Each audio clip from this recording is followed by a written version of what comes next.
Have you ever had a memory from your past that was so faint that it makes you question if that memory actually happened?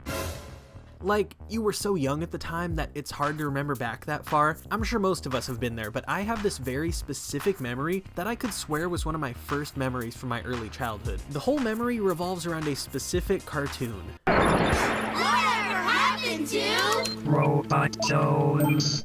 In my opinion, whatever happened to Robot Jones in its entirety feels like one of those memories. Now, bear in mind, this is just one person's opinion, but the show was so short-lived and was really not pushed as hard as other Cartoon Networks were at the time. Shows like Courage the Cowardly Dog, Dexter's Lab, and the Powerpuff Girls would live in the limelight, as they should have, but whatever happened to Robot Jones just seemed to never have gotten that moment to shine like other cartoons did. It just seemed so obscure and short-lived that it almost feels like a piece of lost media, even though it definitely isn't. Like, sure, it isn't on any streaming services, but with a quick YouTube search, you could easily find some episodes. Of anything, I could say that if this show had premiered back in the 60s, among the likes of Rocky and Bullwinkle, the Flintstones, and the Jetsons, I feel like it would have been a massive success.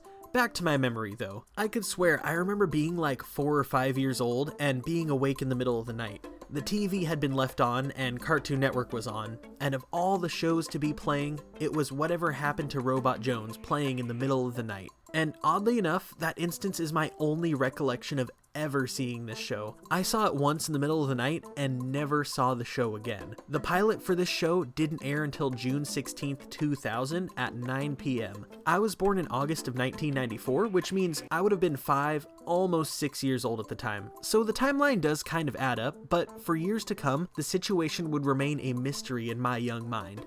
As I said, that was the one and only time I ever saw this show on TV. As I grew up, I had this memory engraved deep in my mind, but having never seen the show again, I started to question whether or not this had actually ever happened in the first place. When I was growing up, it was pretty rare to have the internet readily available. My family didn't get internet in our house until about 2004 when I was 10 years old. And even then, 2004 internet was way different than internet is now. So the odds of me being able to find evidence of this show back then is probably pretty slim, and even then, I had already tucked that memory deep in my psyche and completely forgot about it. Fast forward many years, I believe I was in high school, about 2009 or 2010. I was scrolling through Facebook and I saw someone post about Whatever Happened to Robot Jones, and it all came back to me. I experienced the memory all over again, and as a teenager, it was an absolute mind blower to know that the show I had seen 10 years ago when I was a child actually existed. And to pull that memory out of the deep recesses of my teenage brain was very odd. Back then, I didn't deal with nostalgia well. It's kind of hard to explain, but it almost made me feel sick remembering things from that long ago. It's a sensation that I haven't experienced in years that I hope never comes back. Nowadays, I can look back on the past and have a healthy relationship with nostalgia that I am incredibly thankful for, because if I didn't, then this YouTube channel wouldn't even exist to begin with.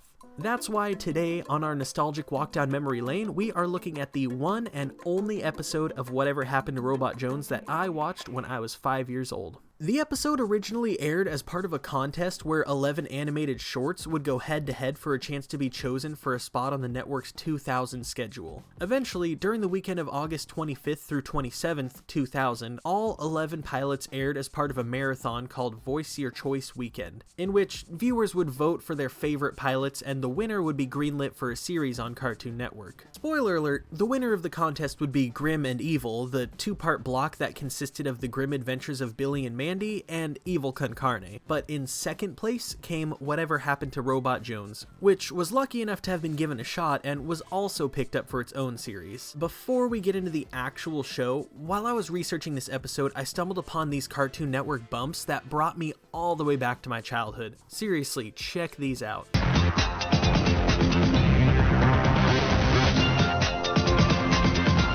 11 new cartoons all summer long on Cartoon Fridays, only on Cartoon Network.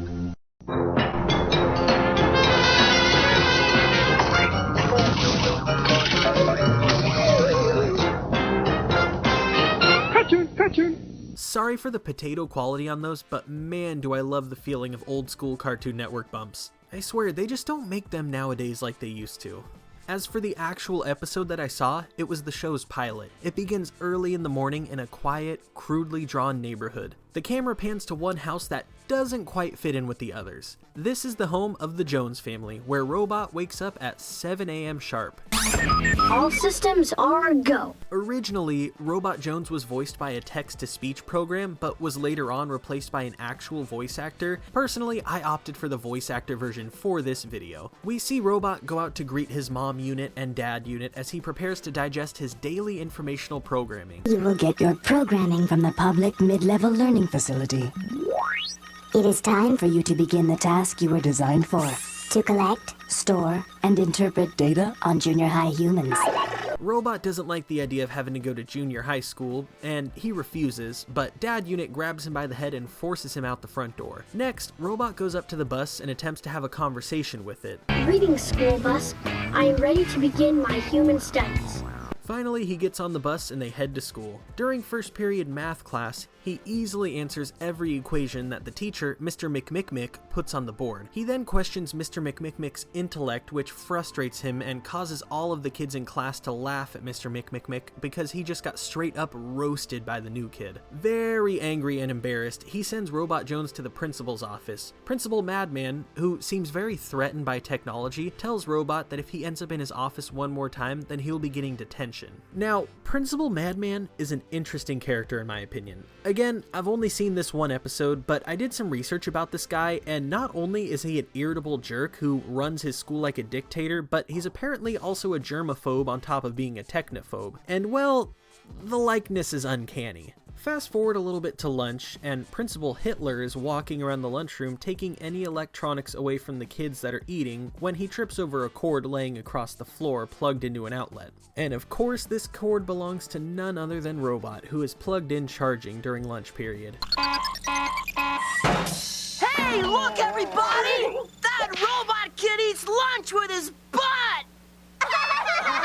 Principal Madman, who is just over the top fuming, decides to sentence Robot to 3 months of detention, which sends Robot's moodometron right into the devil zone. Robot starts spazzing out and twitching like crazy while he has fire shooting from his eyes, which makes everybody panic, including Principal Madman, who rips up the detention slip he was gonna give Robot. One day with humans and I totally fry my circuit. I don't know how you can handle it every day. Just as Robot is venting to the vending machine and proclaiming that he never wants to see another human again, a girl with a metal prosthetic leg and headgear walks up behind him to buy a drink. Mind if I get a soda? Fascinating. Robot is immediately infatuated with this girl. She tries to talk to him, but Robot's at a loss for words as he is so wonderstruck by the girl. Finally, we see Robot on the bus ride home, reflecting on the day that he's had as he logs data. He explains how he found humans to be short-tempered, irritable, and generally unstable, except for the female specimen. These humans need more study. A lot more study. More study. More study. More study. More study. And that's the end of the pilot. The rest of this short-lived series aired from 2002 to 2003 and would only consist of 13 episodes and the pilot itself. After some time, the series saw a lack of support from Cartoon Network executives and frequent time slot changes that caused the show's creator, Greg Miller, to step away from the show. Shortly after that, the show got canceled. It's a shame too, because Miller had some pretty cool plans for how the series was intended to end. Apparently, he planned to have the show end with Robot finally growing up and taking over the world Terminator style. He planned for the show to end with Robot rallying an army of robots to attack the human race. Personally, I think it's a shame that the show never got the chance to reach that conclusion. It sounds like it would have been pretty cool and unlike any ending to any cartoon that I've ever seen before. But what do you think? Do you have fond memories of watching this show, or is it one that kind of fell below your radar? Let me know in the comments down below. If you enjoyed this video, then leave a like so that more people can see it, and if you haven't yet, subscribe for more videos like this one. Thank you very much for watching, and I will see you in the next one. Peace.